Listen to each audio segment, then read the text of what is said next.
My name's blurry face and I care what you think. My name's blurry face and Your true wealth is your time and freedom. Money is just a tool for trading your time. It's a container to store your economic energy until you're ready to deploy it. But the whole world has been turned away from real money and has been fooled into using currency. A deceitful imposter that is silently stealing your two most valuable assets, your time and your freedom. Welcome to the rabbit hole. We are entering a period of financial crisis that is the greatest the world has ever known. The wealth transfer that will take place during this decade is the greatest wealth transfer in history. Wealth is never destroyed, it is merely transferred, and that means that on the opposite side of every crisis there is an opportunity. The great news is that all you have to do to turn this crisis into your great opportunity is to educate yourself. I believe that the best investment that you can make in your lifetime is your own education. Education on the history of money, education on finance, education on how the global economy works, education on how all of these guys, the central bankers, the stock market, how they can cheat you, how they can scam you. If you learn what is going on and how the financial world works, you can put yourself on the correct side of this wealth transfer.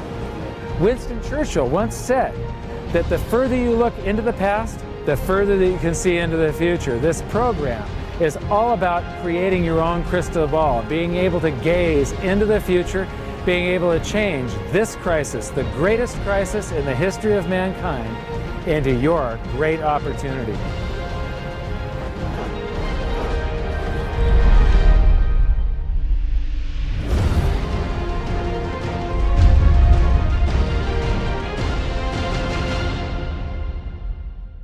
The hidden secrets of money, some of them are hidden in plain sight. They're like right in front of you. The way the monetary system works is something that isn't actually hidden away from all of us. It's out in the open, but it's complex and people just they can't see how it works. It's hard for them to imagine that we're living in such a hoax. Others are meant to be secret, but the truth is slowly coming out, like the Federal Reserve being a private corporation and not really part of the U.S. government.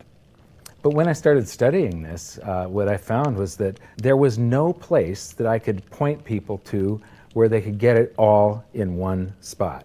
And so I basically decided to write my book about it and consolidate monetary history, economics, the markets, fundamentals of gold and silver. There's a lot of smoke and mirrors in economics, and I've sort of made it my job to lift the fog for people.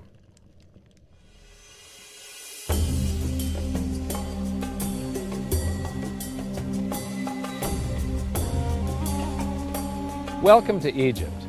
This is where it all began. Roughly 5,000 years ago, the Egyptians started using gold and silver as their predominant form of currency.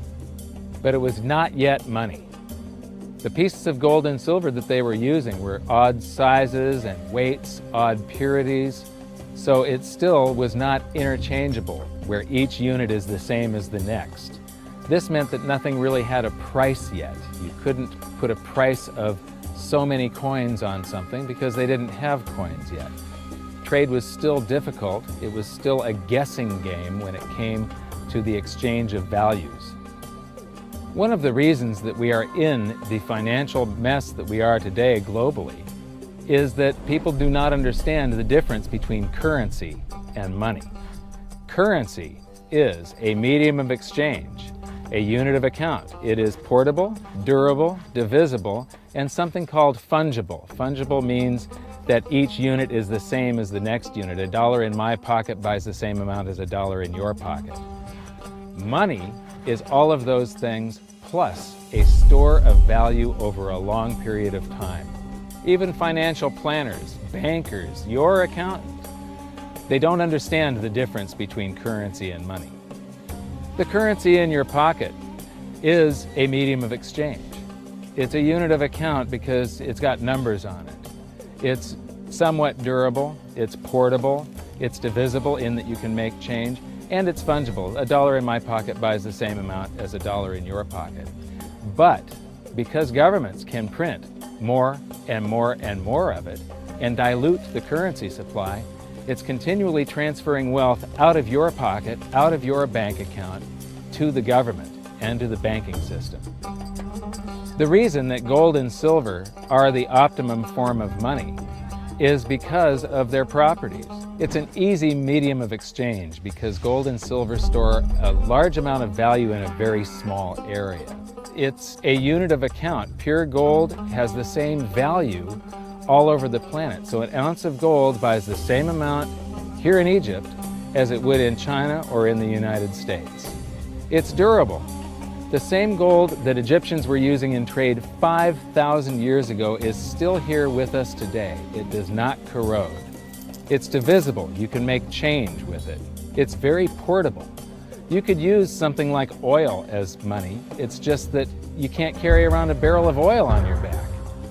It's fungible. Pure gold is the same wherever it is on Earth. Pure silver is the same wherever it is on Earth. It's limited in quantity. That's the reason that it maintains its purchasing power. Governments cannot print it. Over the last 5,000 years, only gold and silver have maintained their purchasing power. There have been thousands upon thousands of fiat currencies, currencies that are unbacked by gold or silver, and they have all gone to zero. It's a 100% failure rate. Well, fiat currency, of course, is a currency that exists at the dictate or by fiat from a government. You see, they have their printing presses, and the paper money rolls off the printing presses. And then they give it the fiat designation, which makes the currency official. It's just worthless paper. But when Ben Bernanke gives it the special sign, and they have the cult meeting at the Federal Open Market Committee meetings, it suddenly becomes currency. If you look at what's really going on, it's a con game. And so there's confidence. Well, the Federal Reserve is very forthright about what they're doing. If you read their websites, they'll tell you it's a confidence game.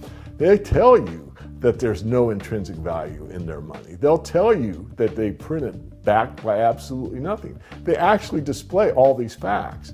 But if you tell somebody in the public that this stuff is created out of thin air, there's no backing whatsoever, it's absolutely worthless, it's about as valuable as monopoly money, they'll look at you like you're nuts. Is there an example throughout history of a fiat currency, a piece of paper that's unbacked by anything, surviving? Short answer, no. Long answer, no. And here's why. When Addison Wiggin took over at the Daily Record, when they got cranked up, Bill Warner asked him to catalog all of the fiat currencies throughout history and what happened to each of them. Addison dutifully went to work. Within a short period of time, he had gone through the alphabet. All the fiat currencies that started with the letter A were done. They all went to zero. He was halfway through the letter B, and all the fiat currencies that started with the letter B, and there were 600 of them in just the first letter and a half of the alphabet, and every single one of them went to zero. Every one. 600 fiat currencies that start with the letter A, and half of the ones that start with the letter B are 600 of these things. Not one ever came close. You think this one, the United States dollar, is going to be the first one after all that? I don't think so. No. No currency, fiat currency has ever survived. None. The thing about money is there actually is a fairly well accepted definition of what money is. The question is, as you apply that definition to particular things that people claim to be money, do they fit the definition? We'll just take the paper dollar, for example. How well does it perform those functions? Well, store of value. The dollar has lost 95% of its purchasing power since the creation of the Federal Reserve in 1913. So not very good as a store of value. One of the things I do is just a way to get the audience's attention is I have a slide, and there are 3 pictures on the slide. One is a pile of monopoly money. The other one is a pile of Federal Reserve notes, what Americans would call paper money. The other one is a solid gold American Eagle 1-ounce coin. And the title of the slide is, which of these is not like the other? And if you know the show Sesame Street, or you have children who watch it, it's one of the favorite vignettes in Sesame Street. And what it really is a kind of IQ test for 5-year-olds. They're supposed to look at the 3 things and look at characteristics and find the one that's not like the other. Well, I've shown this slide to groups of Ivy League university professors, and I've also shown it to children, kind of 5 years old, my nieces and nephews and so forth. And when the professors look at it, they say, well, clearly the dollars are not like the others, because gold has no role as money, and monopoly money is junk, and the American dollar is a store of value, so that's not like the other. But the children look at it and they say, well, the gold coin is not like the other, because the other two are just piles of paper, and the gold coin is clearly something different. So my question to the audience is, who's smarter, a 5-year-old or an Ivy League professor? Before World War I, each note that a treasury issued would say that there have been deposited with the United States Treasury $20 in gold coin payable to the bearer upon demand. The money was in the vault. The currency was a note they gave you that was a claim check, only a claim check on the money, the same as if you go to the dry cleaners and you give them your shirt and they give you a claim check for your shirt. The value is that shirt at the dry cleaners, not the piece of paper that says that you own that shirt. So our currency that circulated was the paper US dollars, and they were claim checks on money. The next hidden secret is the difference between currency and money. Money must be a store of value and maintain its purchasing power over long periods of time. As we progress through this series, you'll learn that national currencies are really a tool used by the government and the financial sector to leech away your time and your freedom by stealing your purchasing power. So rather than storing your economic energy, currencies leak. Now compare that to the gold and silver the Egyptians were using. Like I started with, it still wasn't money because it wasn't interchangeable yet. But they were on the right track, as gold and silver have proven over thousands of years to be the ultimate store of value. Gold is only formed when a star explodes, a supernova, and it stays around forever. This is one of the properties that make it the ultimate money.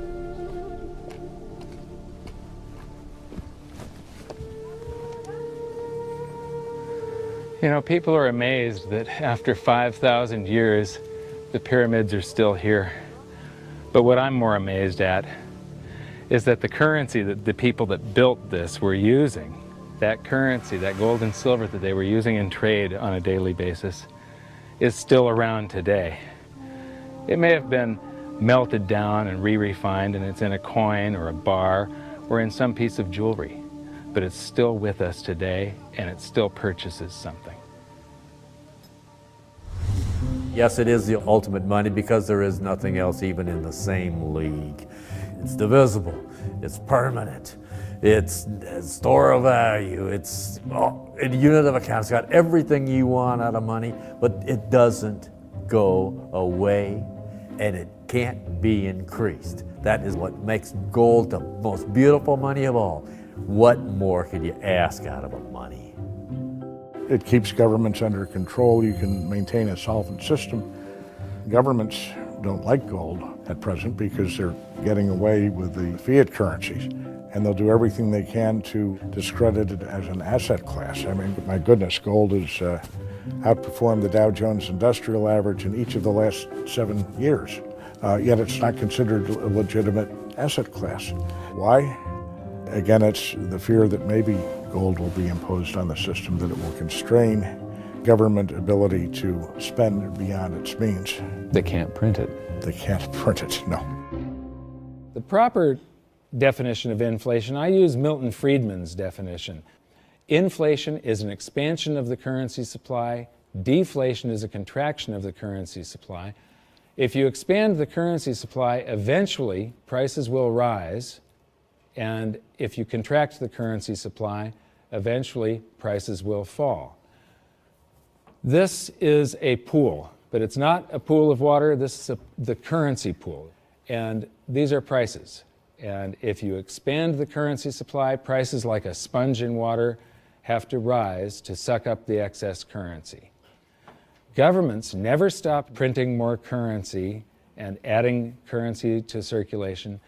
Therefore, prices keep on going up, not because the stuff that you're trying to buy is changing.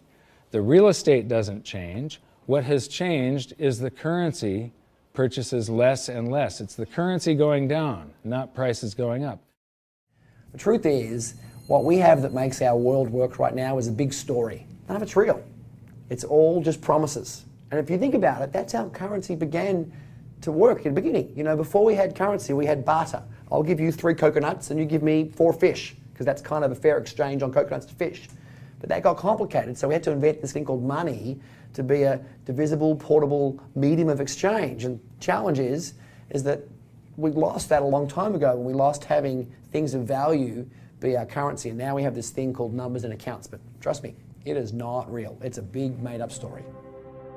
One of the biggest make-believe stories ever is called quantitative easing, which sounds complex, but it's really just a smoke and mirrors term for currency creation. QE started with the banking bailouts back in 2009. This currency was created out of thin air and then given to the banks, who paid themselves record bonuses in reward for crashing the world economy. This is a global phenomenon, but all you have to remember for now is that whether it's QE bailouts or stimulus programs, these are all just voodoo, hocus-pocus terms for increased currency creation. I believe gold and silver will reassert themselves as money. And when they do, there just isn't enough, and their purchasing power is going to go up many, many, many times. Egypt is an amazing place. There's a franticness about it, utter chaos, especially like the traffic. But when it comes to like all of the merchants that are trying to get every last dime out of you, you get fleeced to the point where you come back with an empty wallet.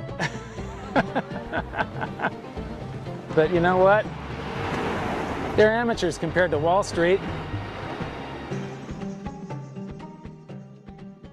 In the past several years, I've spoken in many countries about the crisis that's coming, and a lot of people think that they're going to be okay in their country, that it's only going to happen to the United States or maybe the United States in Europe.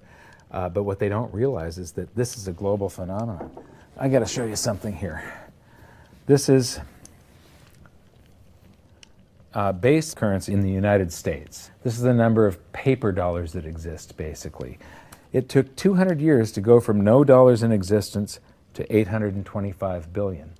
And then we had the bailouts, and then we had QE1, quantitative easing 1, then QE2, and then we had QE3, and then QE4, and then soon we're going to have QE57 and QE382. And it isn't just here. This is what the Canadian currency supply looks like. This is Australia, South Africa, Russia. Now, this starts out in just the year 2001, and this is like 18 times more currency in existence in a little over a decade. Here's Singapore, same story. Look at that, since the crisis, just bam. India, China, every government on the planet is doing this insane deficit spending and expanding their currency supplies, doing bailouts. And history shows that there is no example of this turning out well. It is sometimes amazing that we haven't experienced more inflation than we have. If they keep expanding the money supply so vastly, why aren't our prices growing faster than they really are? And the answer is that a good chunk of the money that the Fed created has been shipped overseas. I remember early in my research, I heard this expression that the Americans have exported their inflation. I thought, what is that? How can you export your inflation? Put it in a box and send it out? What do you do?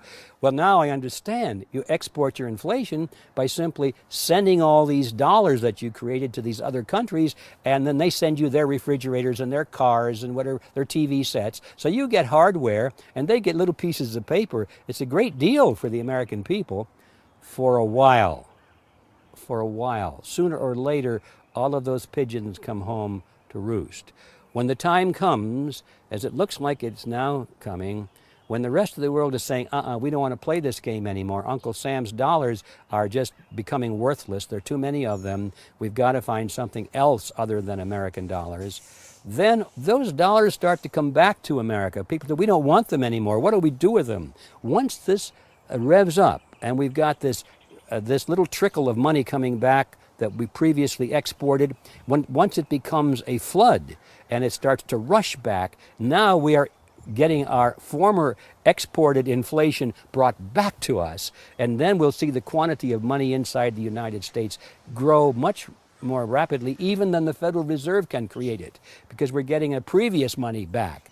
And that's when we will really see the tanking of the US dollar in terms of what it will buy. During the second round of quantitative easing, global food prices went up 60%. And this created a humanitarian disaster for the 2 billion people on Earth who live on less than $2 a day. These people were hungry to start with, they became hungrier, and some of them started overthrowing their governments in North Africa and around the Middle East. So quantitative easing was the spark that ignited the Arab Spring. So that's it. When you create money, you get some sort of inflation. It just depends on where the inflation goes.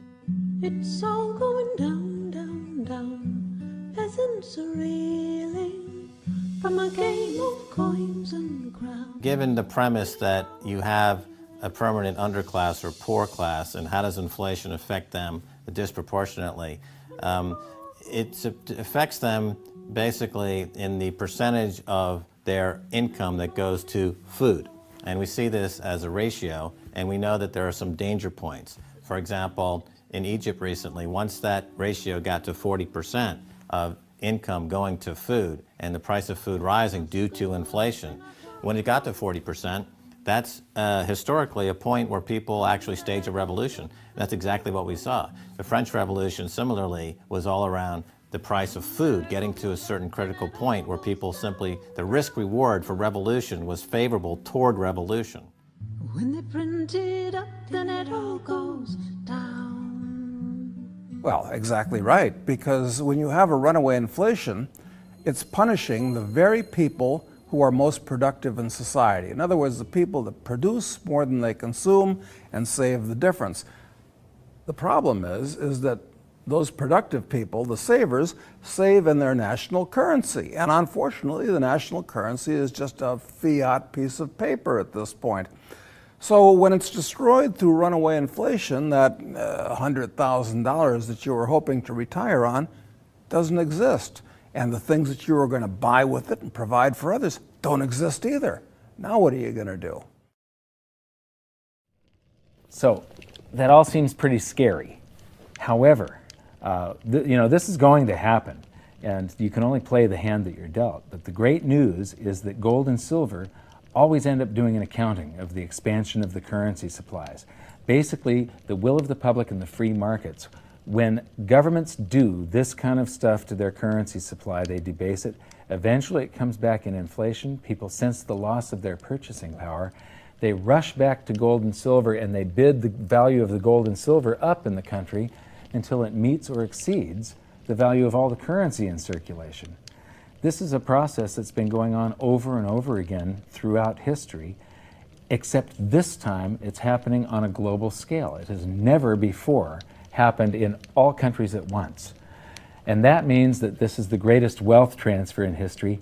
Therefore, it's the greatest opportunity in history, and it's not going to happen again in your lifetime. So now we've learned that your true wealth is your time and your freedom. Money is a trading tool that stores the economic energy that is your time and freedom, whereas currencies leak them away. Gold and silver are the ultimate money simply because of their properties. Fiat currencies are based solely on confidence and always return to their intrinsic value of zero. Governments don't like gold because it imposes restraint. Rising prices are a symptom of an expanding currency supply, and gold and silver always account for an expanding currency supply. So that's it for this episode. Join me next time as we begin to investigate how monetary history just repeats and repeats, and how gold and silver always win the battle between currency and money.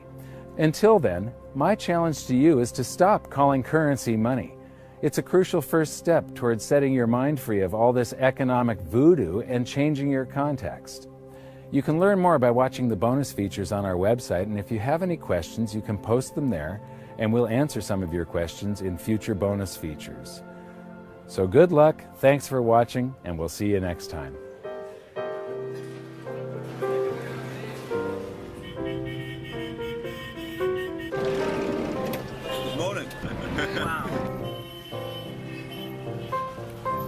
What does fiat mean? It comes from the Latin for crappy car.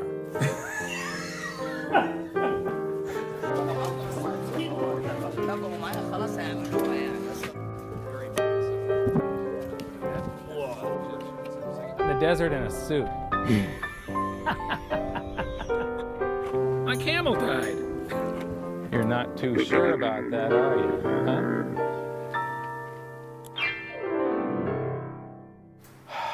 I am ready for a good long nap. Hi, welcome to this bonus feature for the very first episode of Hidden Secrets of Money. And this is currency versus money. So that's the major topic that